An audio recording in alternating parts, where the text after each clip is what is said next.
ಇನ್ನು ಮುಂದೆ ನಿಮ್ಮ ನೆಚ್ಚಿನ ಧಾರಾವಾಹಿಗಳ ಫುಲ್ ಎಪಿಸೋಡ್ಗಳು ಸನ್ ನೆಕ್ಸ್ಟ್ ಆಪ್ನಲ್ಲಿ ಮಾತ್ರ. ಕಾಶಿನ ಅವತ್ತೇ ಎನ್ಕ್ವೈರಿ ಮಾಡಿ ಬಿಟ್ಬಿಟ್ರಲ್ವಾ?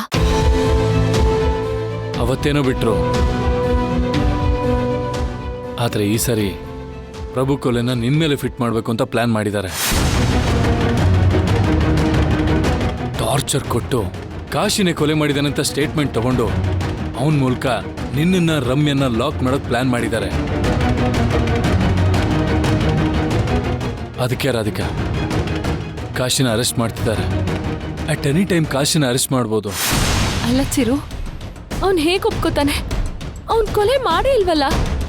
ಅದ್ ನನಗೂ ಗೊತ್ತು ರಾಧಿಕಾ, ಆದ್ರೆ ಅವನು ಒಪ್ಕೊಳ್ಳೋ ಚಾನ್ಸಸ್ ತುಂಬಾ ಇದೆ. ಯಾಕಂದ್ರೆ ಅವನಿಗೆ ಅವನ ತಂಗಿರಂದ್ರೆ ತುಂಬಾ ಪ್ರಾಣ.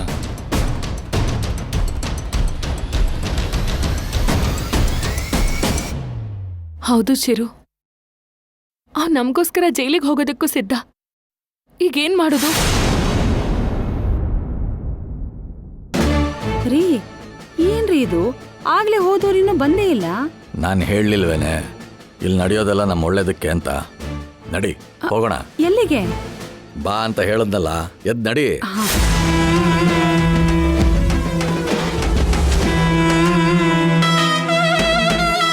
ದೊಡ್ಡಪ್ಪ, ಎಲ್ಲಿ ಹೋಗ್ತಾ ಇದ್ದೀರಾ? ಕುತ್ಕೊಳ್ಳಿ. ಇವಳಿಗೆ ವಾಶ್ರೂಮ್ ತೋರಿಸ್ಬೇಕು. ಯಾರಾದ್ರೂ ಕೊಡಿಸ್ತಾರ ಅಂತ ತಿಂದ್ರೆ ಹಿಂಗೆ ಆಗೋದು. ಏಯ್, ನಾನೆಲ್ಲ ಜಾಸ್ತಿ ತಿಂದೆ? ನಾನು ಇಷ್ಟೇ ತಿಂದಿದ್ದು. ಅಲ್ಲಿ ನೋಡಿ ನನ್ನ ಪ್ಲೇಟು. ಇಷ್ಟ ತಿಂದ್ರೆ ಹಿಂಗೆಲ್ಲ ಆಗುತ್ತಾ? ಇವಳಿಗೆ ಬೆಳಗ್ಗೆಯಿಂದ ಲೂಸ್ ಮೋಷನ್. ನೀನೇನೆ ಇವನ ಹತ್ರ ನಿಂತ್ಕೊಂಡು ಮಾತಾಡ್ತಾ ಇದ್ಯಾ? ನಡಿ.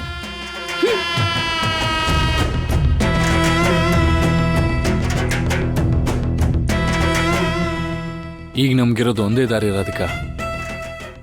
ಈ ಕೇಸ್ ಮುಗಿಯೋವರೆಗೂ ಕಾಶಿ ಸ್ವಲ್ಪ ದಿನ ತಲೆ ಮರೆಸ್ಕೊಂಡಿರ್ಬೇಕು. ಅದೇಗಾಗುತ್ತೆ? ಈ ಕೇಸು ಒಂದಿನ 2 ದಿನದಲ್ಲಿ ಮುಗಿಯುತ್ತೆ ಅಂತ ಹೇಗೆ ಹೇಳಕ್ಕಾಗುತ್ತೆ?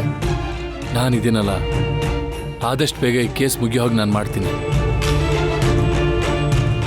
ಅದೆಷ್ಟು ದಿನ ಆದರೂ ಆಗ್ಬೋದು, ಆದರೆ ಅಲ್ಲಿವರೆಗೂ ಕಾಶಿ ತಲೆ ಮರೆಸ್ಕೊಂಡು ಇರಲೇಬೇಕು.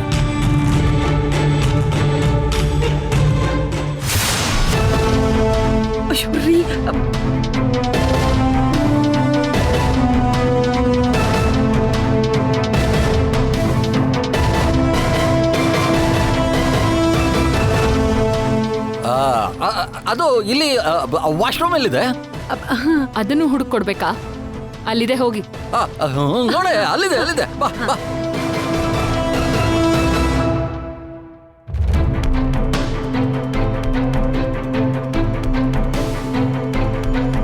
ರಾಧಿಕಾ, ನಾನು ಹೇಳ್ದಾಗೆ ಕಾಶಿ ಎಸ್ಕೇಪ್ ಆಗಿಲ್ಲ ಅಂದ್ರೆ ಅವನು ಖಂಡಿತ ನಿನ್ಗೋಸ್ಕರ ಜೈಲಿಗೆ ಹೋಗ್ತಾನೆ.